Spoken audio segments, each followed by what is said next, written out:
My name is Doug Larison. This is actually my second year at Transition Plus, as I think you recall from our talk before.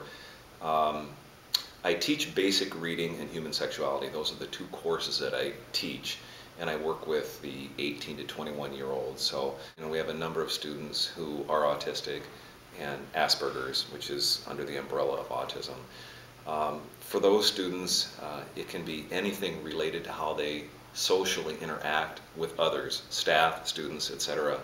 So for some, the most challenging part might be figuring out how they're going to relate to people. And that's not a conscious process for them, but just who they are and getting to know people. And they've got some automated actions, like they can introduce themselves, and some are very good at having conversations within smaller, more intimate environment settings, if you want to call them that.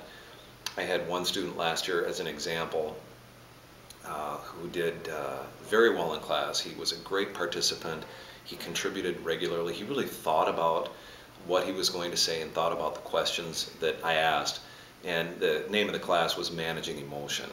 And I had a private conversation with him. I said, you do so well in class. I just think you're going to be really successful. And I asked him what his challenges were. I didn't put it in those terms, but I was curious in my mind. I was kind of like, what are you doing here? You're smart. You've got great social skills, and I didn't pose the question that way, but that's what I was kind of getting at. And he said, well, I do well in class, but if you were to see me down in the lunchroom, I feel lost.